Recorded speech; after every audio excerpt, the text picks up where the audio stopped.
All right, this is my Lukka list. It's called Worlds Away. This list is incredibly powerful, so this will be a powerful deck. So here we go. Lukka, Bound to Ruin. He's a strong planeswalker. He's got completed, so you can play him for 2 less mana, or 1 less mana, and if you do, he gets 2 less loyalty. His +1 is add green and red. Spend this to only cast creatures or activate creatures.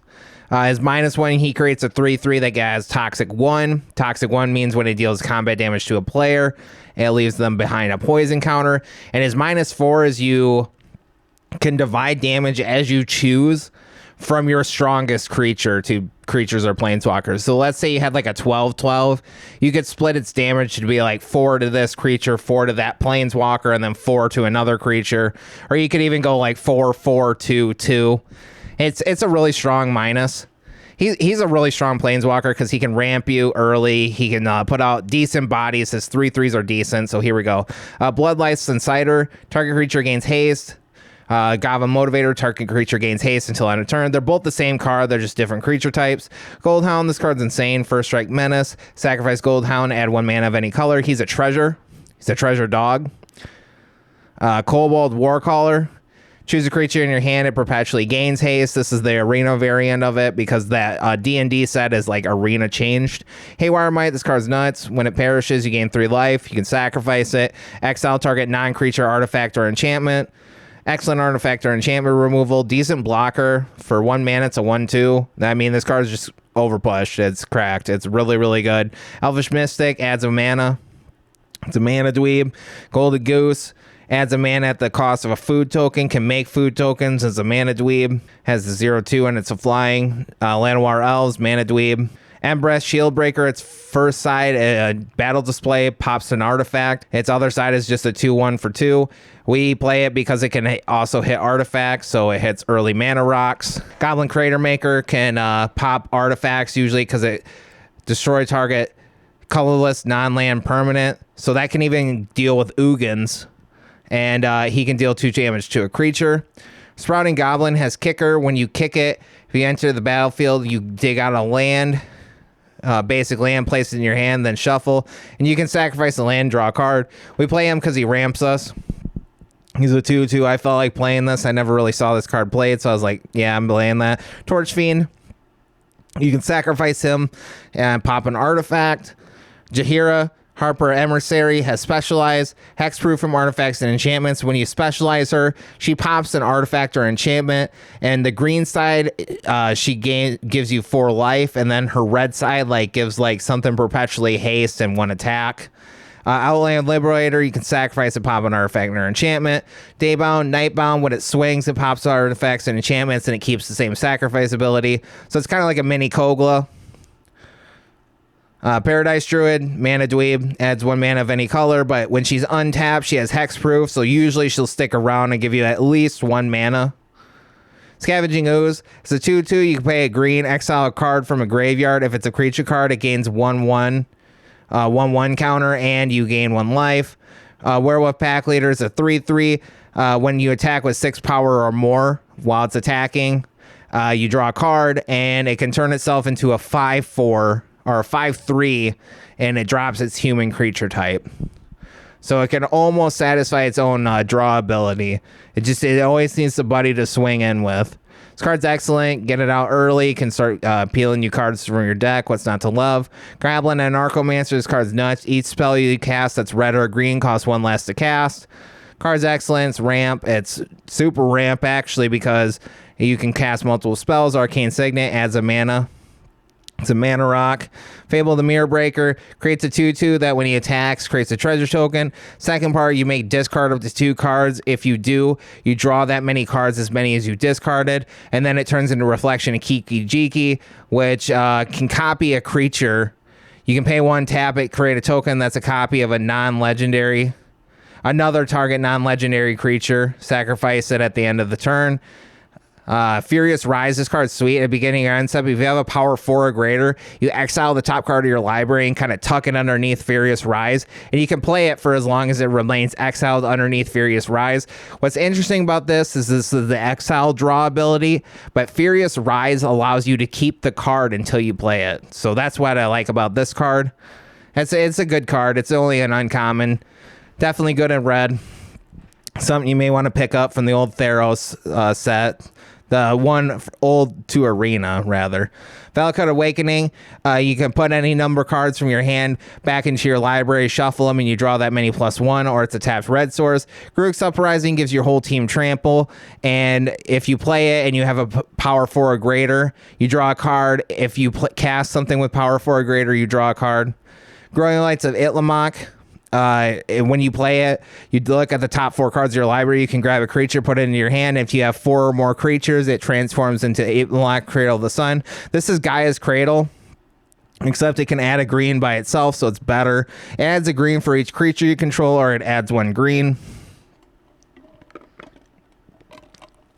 Gwenna, Eyes of Gaia. He can tap for 2 mana. You can only spend it to cast creatures. If you cast something with power or... I think it's converted mana cost. Yeah, power 5 or greater. Power 5 or greater. He gains a 1/1 counter and you untap him. Vivian, Champion of the Wilds. That's why this deck is called World Away, because Lukka and like Vivian, I think, love each other in the Ikoria set, but she can cast creatures as though they had flash, or +1 gives them vigilance and or reach. So she's good at, or can provide some flying blocking support. And her -2 is you look at the top 3 cards, exile one of them. If it's a creature, you may cast it as long as it remains exiled. And as long as she's out, you can cast your creatures as though they had flash, so they can all ambush block and stuff. She's just great. Domri and Arcabolas. He's good. He can add a red or a green, and they gain Riot, which means they can either... Or no, it doesn't gain Riot. He adds a red or a green, and the creature spells that turn can't be countered. Creatures you control gain a static 1 attack, and his -2 two target creatures fight each other. So you target one of your creatures, target an opponent's creature, then they fight each other. It's a removal. Excellent card. Chromatic Lantern. Lands you control have one, or he omnifies your mana, and he's a mana rock, so all your lands tap for any color, and it taps for 1 mana. Chromatic Lantern does. Replicating Ring taps for 1 mana of any color. It gets counters. Once it hits 8, you make 8 of them. Skyclave Relic taps for a mana of any color. If you kick it, you get 3 Skyclave Relics, and they're all indestructible. Indestructible means it ignores destroy effects. Guardian Project. Whenever a non-token creature enters the battlefield under your control, you draw a card. So basically in Brawl, this means if you cast a non-token creature, you draw a card. Arlen Pax Hope. Her +1 is until end of turn. You can cast creatures as though they had flash, and they enter with an additional 1/1 counter on them.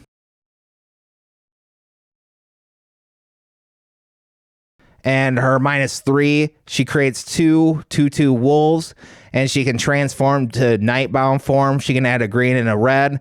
And then until her 0 is she becomes a 5/5 wolf creature, werewolf creature with trample, indestructible, and haste, which is pretty strong. I mean, like the day and night cycle, that kind of just like happens. If it happens, it's whatever. But she's mostly there because she causes our creatures to be able to be cast at flash speed, so we can cast creatures when our opponents are tapped out. Domri Chaosbringer. His +1 is the one I was talking about before. It adds a red or a green. It gives a creature Riot. Riot means that it either has haste or it gives an additional 1/1/1 or 1+1+ counter. His -3 is you look at the top 4 cards of your library. You may grab up to 2 creatures from them, place them in your hand, shuffle the rest to the bottom of the library. His -8 is he constantly makes creature tokens at the end step of each turn, so not just yours. You create a 4/4 with trample. So his ultimate, his -8 can win you the game.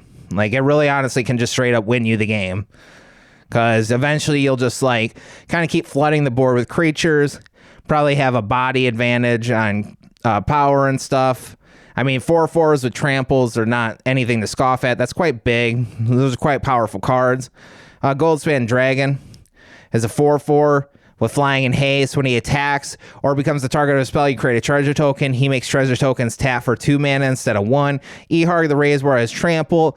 When he attacks, you take a creature from your hand and play it into, or put it into play tapped and attacking already. It doesn't get an attack trigger, mind you. It enters the battlefield already attacking. And then he's got the Eternal effect, where if he is popped, or if he gets exiled, you can shuffle him from the top of your or from your graveyard or exile, put him back into the top of your library third from the top. All right, Lukka, you can exile the top 3 cards of your library. Creatures exiled this way gain as long as you have a Lukka Copper or a Lukka Planeswalker, you can cast them. His -2 is you exile target creature, dig through your library until you hit a creature with greater mana value, and you can play that card for free. And then his -7, each creature you control deals damage equal to its power to each opponent. His ultimate, if you got like 3 decently sized creatures out, it's probably going to win you the game because you've been dealing damage by that point. So his ultimate's pretty irrelevant. It rarely ever happens, but if it does, it can win you the game, but it does require creatures. Terror of the Peaks has flying. Spells your opponents cast to target Terror of the Peaks cost an additional 3 life to cast. Whenever another creature enters the battlefield under your control, you can deal damage equal to its power to any target. Tibalt, Wicked Tormentor. This card's nuts. Add 2 red, draft a card, and then you exile that card. You can play that until the end of turn. Tibalt can deal 4 damage to target creature or planeswalker, or unless its controller takes the 4 damage, and then he can create 1/1 devil tokens. If they take the damage, you can draw and discard a card too. So well, you discard first, then you draw. It's called rummaging if you discard first. Looting is draw, discard. Rummaging is discard, draw. Volatile and Arsonist, excuse me. Menace Haste. Whenever Volatile Arsonist attacks, it deals 1 damage each up to 1 target creature, 1 target player, and/or 1 target planeswalker, so it can just ping a bunch of stuff. Its werewolf side does the same thing, except it's bigger, and it deals 2 damage instead of 1 for each target. Each target takes 2 instead of 1. That card's pretty nuts. It's kind of explosive if you really play around like non-creature damage. Ashaya, Soul of the Wild. Its power and toughness are equal to the number of lands you control. It takes all non-token creatures and turns them into lands, which is kind of an interesting form of protection. Defiler of Vigor, this is the best Defiler, has trample. You can Phyrexianize green mana, which means you can pay 2 life instead of paying green for it. You can only Phyrexianize 1 green mana per spell, and whenever you cast a green spell, he gives your entire team 1/1 counters. This is easily the best Defiler. Elder Gargoth has Vigilance, Reach, Trample. When he attacks or blocks, you choose 1. You can create a 3/3, gain 3 life, or draw a card. This card's just a value engine if it sticks around. God Eternal Ronus has Death Touch. Enters the battlefield, you double the power of each creature you control and give them Vigilance. And then he's got the Eternal effect where if he perishes or is put into exile from the battlefield, you may put it into his owner's library third from the top. That's the Eternal effect. This guy's just great. You can pop him down. You got about 3 or 4 creatures. He basically is kind of like a pseudo Crater Hoof.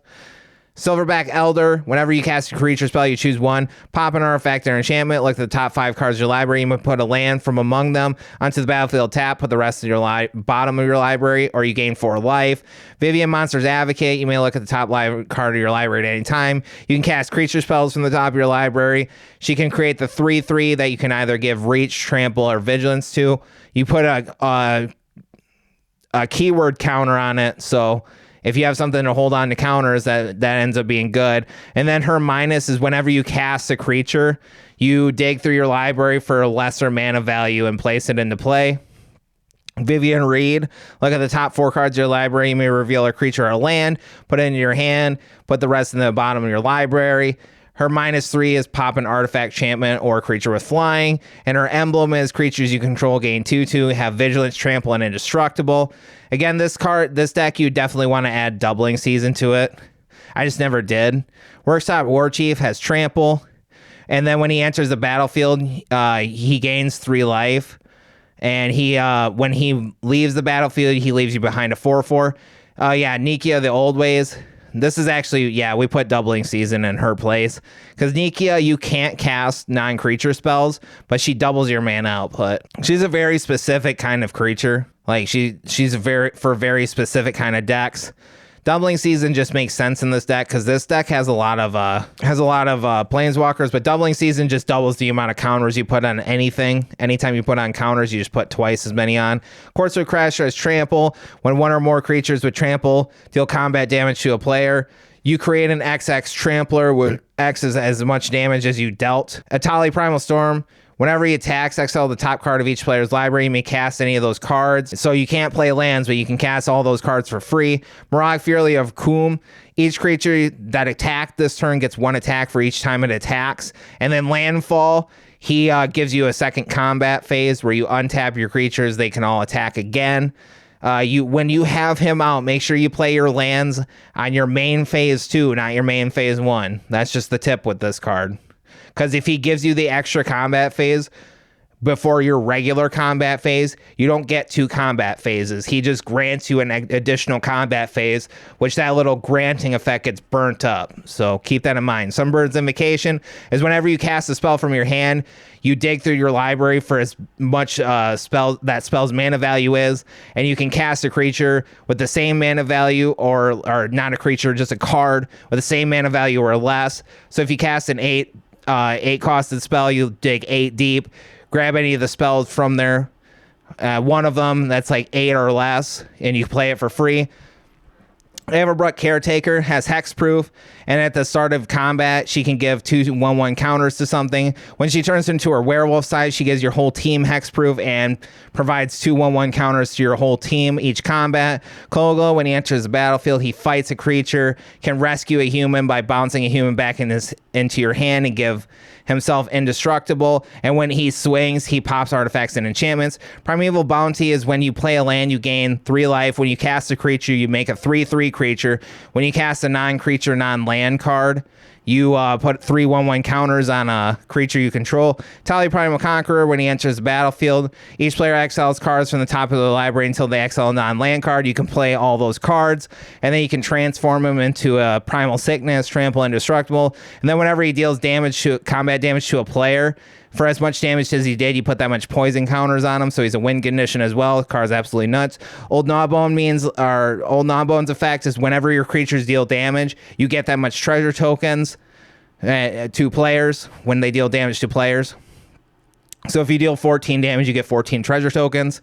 Titan of Industry, when he comes down, you choose 2, pop an artifact or enchantment, gain 5 life, make a 4/4, put a shield counter on something. Vorinclex, Voice of Hunger, when you tap your mana, it taps for double. When your opponents tap their lands for mana, they tap down for 2 turns instead of just 1.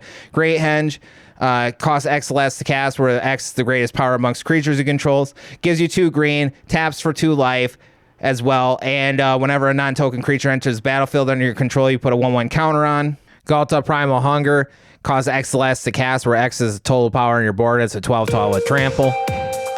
All right, this is up against Neutrino Star. They're playing Azekot of Deepest Betrayal. We win this one. Match length 4 minutes and 48 seconds. Here we go. This is an excellent starting hand. So we definitely keep this. That mulligan was definitely worth it. We got 2 mana dweebs. That's what we want to see. We got 4 lands, 2 mana dweebs, and a planeswalker that can generate us creatures. We're feeling fine over here. Go ahead and play Elvish Mystic. Just a mana dweeb. We can tap it, add 1 green mana. You'll see a lot of the wins and a lot of the games in this video are wins, because this is a very strong deck. So if you're going to copy one of my decks, one of my better decks, like card for card, definitely pick this one. This deck is very, very strong. You could swap a few things around here and there, make it your generic Atali list, but because it does have Atali in it, it's just he's in the 99 rather than the command zone, but you know.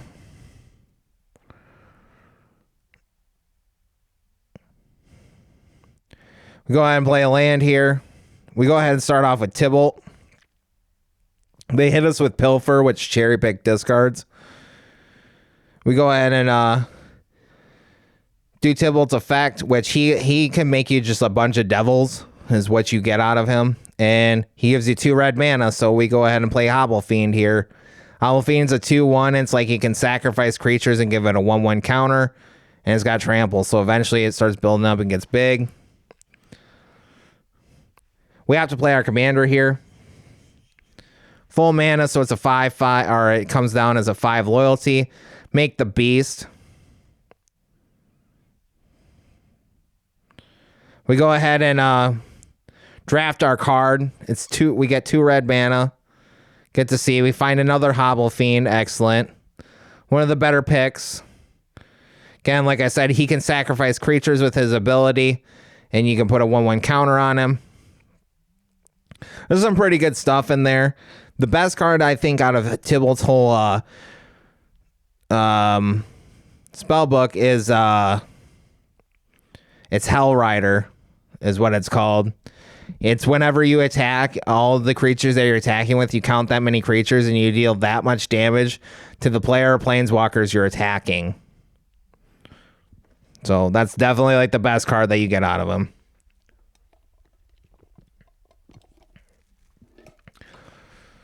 There's a few other good cards that you can get out of him as well. We go ahead and we're thinking here because we want to try and get rid of that Shieldred. We go ahead and just draft here. We get Hell Rider right there. Spiteful Prankster is really good too, because Spiteful Prankster, he gets first strike as long as it's your turn. And when creatures perish, they can we're thinking about minusing 4 here, but we just wait. And we think about playing the land. But we have to actually just play the Hell Rider for free, basically without tapping lands, because we generated 4 mana. And you'll see Hell Rider go off here. So we deal 3 to them because we have 3 creatures attacking. And he's got haste too. He's a 3/3 with haste. Hell Rider's an insanely good card. They opt to just take it, which makes sense because their Shieldred is going to gain them back a bit of life. We have to just say go. We're thinking about hitting them with Shadow Skull Smashing. We don't have enough mana, though, to pop the Shieldred and send it to the graveyard via damage. And they quit here, so good game, opponent. Well played. Seems like a life quit. But we definitely had that one in the bag. So good game. And on to the next one. I cut this a bit weird. So, yeah, forgive me for this extra long victory screen. You can go ahead and skip it ahead about 5 seconds. I cut this one a bit weird. I didn't cut it down nearly as short as I usually do them. I'm looking up, I think, something on my computer there. That's the face of me looking something up on Google. But yeah, this is a victory. Like I said, if you're going to copy any of my lists, you should copy this one. This one's really good. So, all right, this is up against the High Ground 16. We actually lose this one. This one's against Rith. I'll probably play him in one of my next lists. He's got Flying Ward. Other dragons you control have Ward too. And then whenever an opponent's creature or planeswalker perishes that turn, it was dealt excess damage, you create a 4/4 Flying Dragon. This card's excellent. I'm going to probably play him next. So stay tuned. Within a week, I'm definitely going to play a Rith list. From when I release this, I'm going to definitely play a Rith list that's very, very powerful. I used to have an old one. I broke it down. But I expected to be strong. My old Rith list was hecka strong. I mean, he's Naya, which means he's red, green, and white. So he had buku amounts of removal. He's a really excellent commander. Honestly, he's definitely one of the stronger commanders just in general, especially amongst 3 colors, because you get to play just boatloads of removal. They play that Bladed War Whip. That card's actually pretty sweet, because immediately right away you get to get a 2/2 out of it, because it has the 4 Marauder mechanic, which automatically makes a 2/2 that's equipped to it. So, we go ahead and think here. We begrudgingly throw away the Sunburn's Invocation. Well, no. We get rid of Kobold Warcaller instead. Then we can pop the War Whip, because he's got double strike, so we send him. Our opponent blocks here, which is exactly what we wanted. And we go ahead and exile our Kobold Warcaller. Go ahead and make him a 3/3, gain 1 life, say go. Seems like we're in a strong position here, but they end up getting ahead of us eventually. You'll see it. But yeah, Rith's cool. Rith's cool because he's if you like to play dragons, I don't have a lot of the dragons, but if you like to play dragons, he's actually a really great dragons commander too. because most of the dragons are red. I think dragons aren't really that good, though. For every like 1 or 2 good dragons you have about 4 or 5 of them that are really lackluster. We're really starting to like fall behind on mana here. Like we have mana, but we don't have red mana, and that's what's really kind of getting us. So we're forced to Field of Ruin here just basically for a red mana. That's basically why we're doing this, because we have to get a red mana here. So grab a red source here. So we actually have one. I got Megatron sleeves. They had a sale on the Transformer sleeves, so I got them a long time ago. I got like about 8 to 10 different Transformer sleeves. Luckily, it comes into play untapped. We can play Gold Hound. Gets haste, and it gets 1 attack perpetually. So we send that their direction. Say go. It's got First Strike, Menace, haste. Gold Hound's a really strong card, though. It's probably like one of the stronger commons in the past while. They play Rift. He's big, too. He's 5/5 with Ward 2. Ward 2 means he basically costs an extra 2 mana to target, so... Otherwise, the spell fizzles, because it automatically gets countered. Go ahead and play Defiler Vigor here, sacrificing our Gold Hound, which hopefully with our Defiler, we can not only Phyrexianize our mana on the green side. We're thinking here we ought to hold back. No, actually we send them. We send them.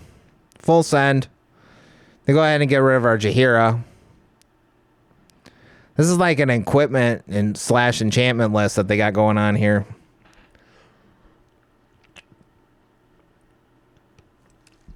That's definitely one way you can go with Rift. I went with the Rift list I'm going to show you will definitely be removal based. I had a removal based one that ran about 25 forms of removal. So they play Red Dragon here. Deals 4 damage to each opponent. That's not terrible.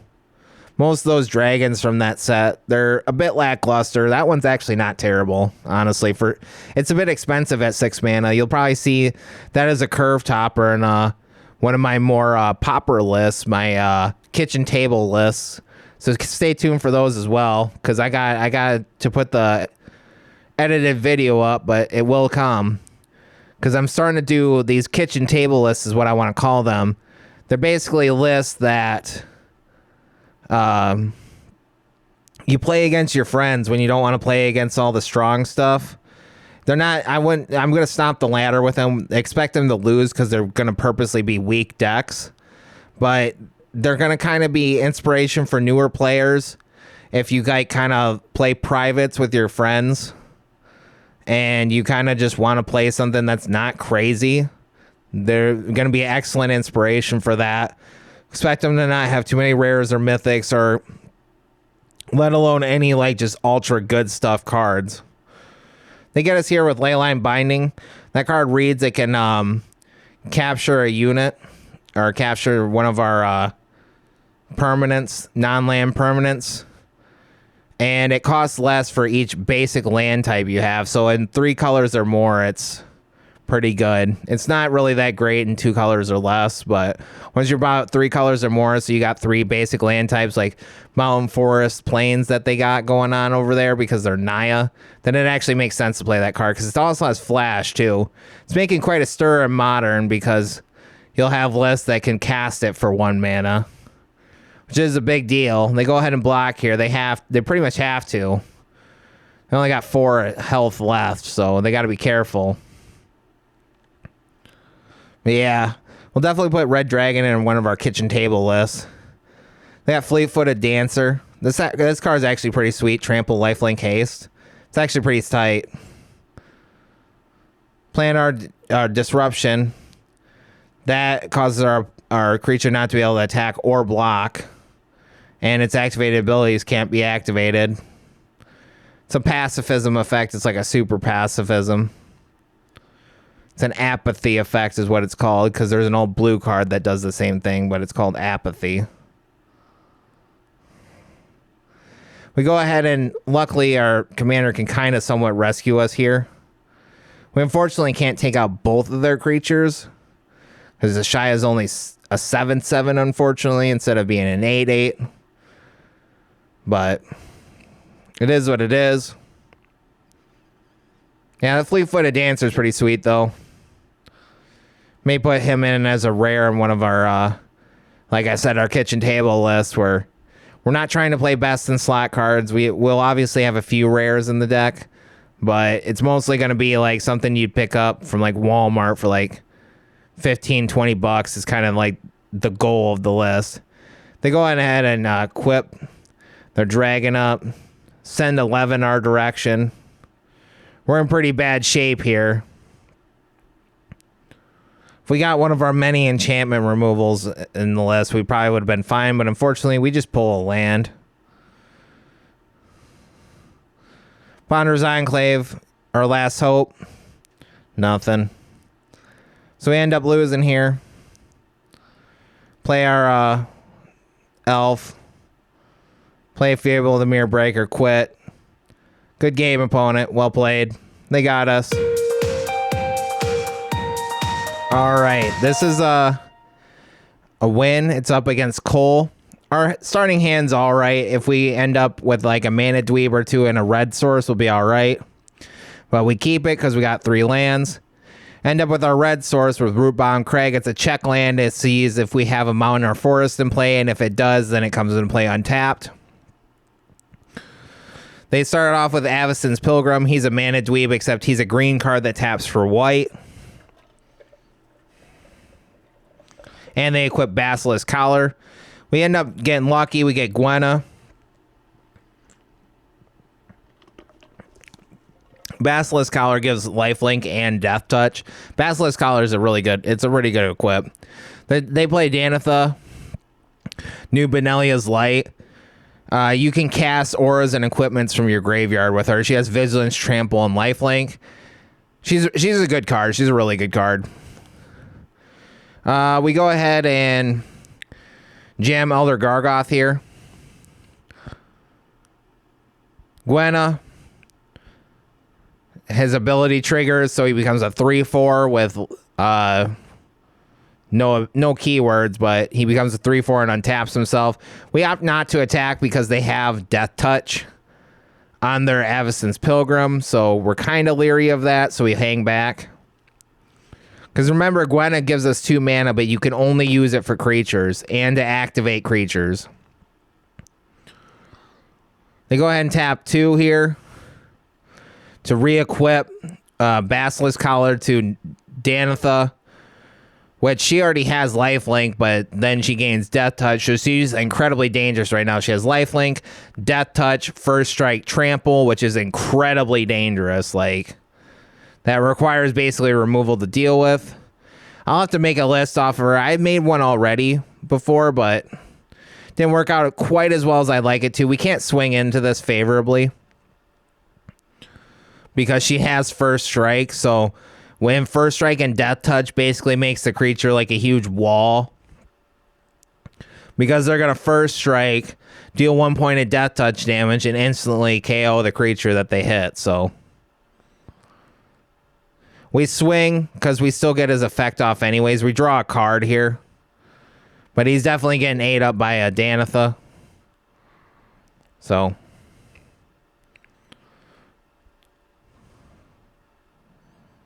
they go ahead and tap their guy here for white. They give Danitha hexproof and indestructible with Lorwyn's Escape or whatever. It's a Lord of the Rings card. Oh, I guess it doesn't have First Strike. I thought it did. Must only have Vigilance, Trample, and lifelink. Because the other Danitha has First Strike. I guess this one doesn't. So.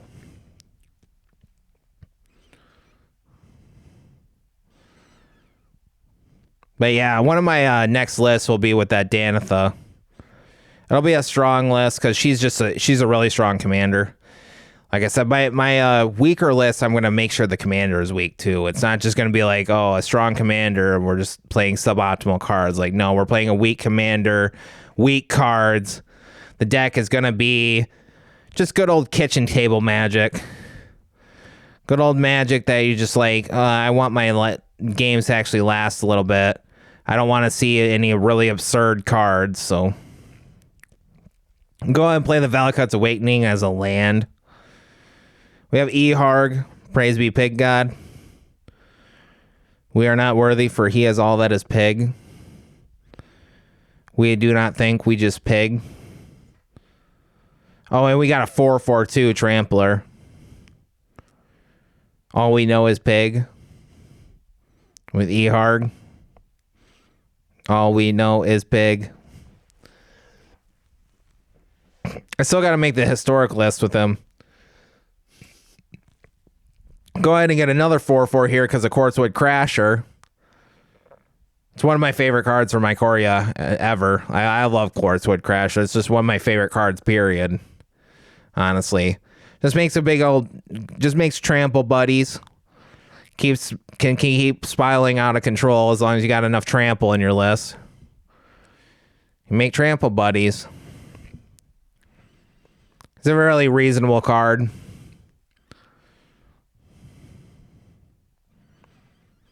Heliod Sun Crown is a 5/5. It's not a creature unless your devotion to white is 5 or greater. And whenever you gain life, you put 1/1 counters on creatures. They send Danitha our direction. We go ahead and block here with our 4/4. They probably got a protection spell because the green and white's littered with them nowadays. Oh, they put on the 1/1 counter. And they gain life. So they put a 1/1 counter on her. We go ahead and gobble up our Elder Gargoth because we don't have any graveyard recursion. We don't have any recursion in this deck. Goblin and Archomancer, it's a little bit unfortunate. But we get Sunbird's Invocation out. Feeling fine. Send Eharg. Send Quartzwood. They cannot survive either one of those creatures because they're both 6/6s and she's a 6/6, so and they have no mana up, so she will perish with this. They opt not to block, which is pretty crazy. They take 12 here. So we make a 12/12. That's a Galta. Straight up, just from our Quartzwood Crasher. So Sunbirds goes off. We find 2 cards, a Mountain and a 5-drop, so we can't play them. So remember, Sunbirds only works from the hand, so it's a decent rare, but it's not unfair because it only works from the hand, and it's 6 mana. It's a 6 mana enchantment, so it does nothing for 1 turn. So it's a fair card in my opinion. It's about the only free casting card though I can actually tolerate because it's very fair, but because it requires, a turn or 2 of like playing the game to actually start going off. Like you get at least like a turn. Usually if you play Sunbird's Invocation, your opponent gets like a turn or 2 to actually deal with it. They go ahead and turn our 12/12 into a treasure token, which we'll feel bad for, but it is what it is. They go ahead and send a 10/10 our direction. That's pretty scary. Bam, and then they gain 10 life. Looks like we're on the ropes here.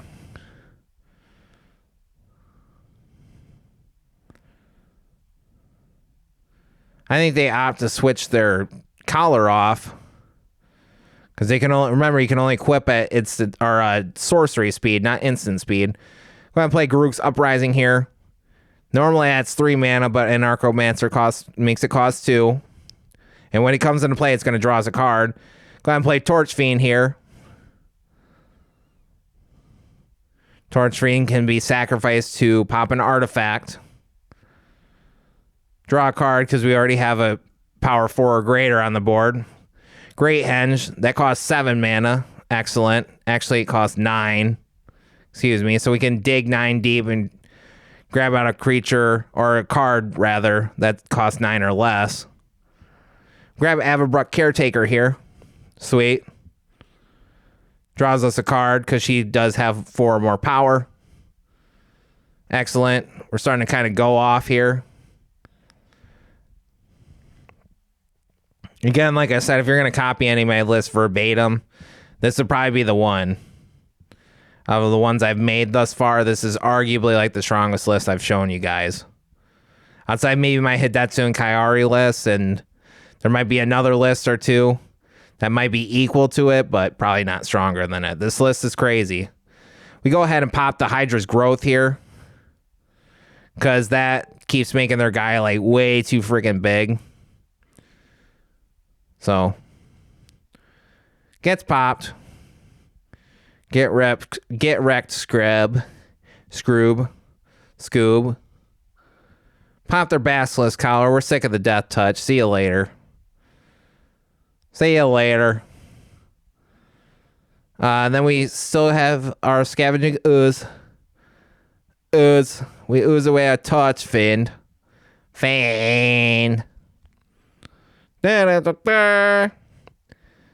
give something some counters. Make them bigger guy. We're dancing. Because, yeah, they can't handle that. We have no attacks. Say nada. Not that damn. Not can him. Yeah, she can recast enchantments, too. Our Aura's enchantments, so she can recast her Minimus Containment. Takes out our guy. She only does that once per turn, though, so... Gotta make a choice.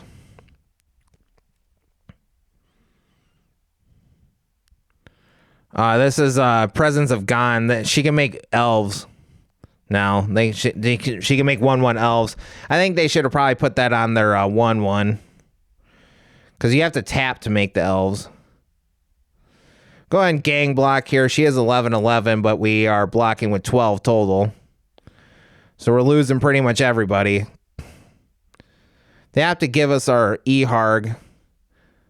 Or no, they actually get rid of E-Harg. Keep the Anarchomancer, which... I guess it's a play. I mean, I probably would have let us keep the 4/4 token. It's Anarchomancer making everything cost 1 less. That can add up after a while. But I guess we're at such big mana, it doesn't really matter anyways. Furious Rise. We may have screwed up here. Yeah, we probably screwed up here. In hindsight's 20/20 though, so it doesn't matter. We make up for it though. We got Galta, so we obviously take Galta here. We're just kind of like examining cards. We had a few options. Galta, we can pretty much play. We can play pretty much anything for free. So yeah, we slam Terror of the Peaks. Draw a card. Draw a card. Draw a card. Galta. Ping something for 12. Draw 3 cards. Hit him for 13, because that actually boosts because it has the 1/1 counter. I didn't realize that would take effect like that. Grab the Growing Rights of Itlamok. Play that for free. Grab a creature. They just scoop. Good game, Cole. Well played. All right, this is up against Tadberry. This one's a quick one. It's a win. We all go up against Aboya, Dreaming Duelist. She's like a fairy payoff. It's like whenever you play a fairy, you drain for 1. She's pretty modest. Go ahead and got an excellent start here. Anarchomancer comes down. Makes everything 1 less. Besides Galta, it makes it 3 less because he's got 2 power, and then Galta also gets a -1 to its mana cost, so it actually costs 3 less.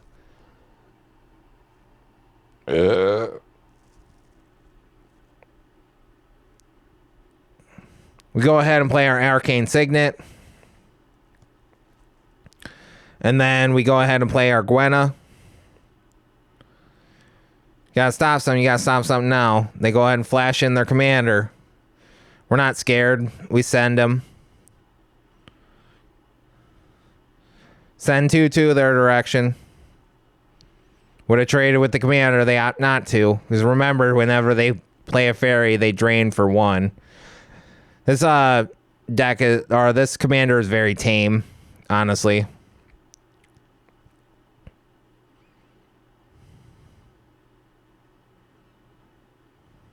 They're just playing some sort of Dimir, maybe Dimir Flyers or something. All right. Gonna play a mountain. Play Kogla here. Kogla comes down. Ready to pound. Smacks him. Gets him gone. Galta comes down. Sends 6 their directions. Not looking good. We already have lethal on board. It is turn 4. So they gotta be careful. And they just scoop. So good game. Thanks for playing. All right, there's the mean Mr. Grinch. He only stands about a foot high, but I promise you he's mean. So click the buttons. Have a wonderful day.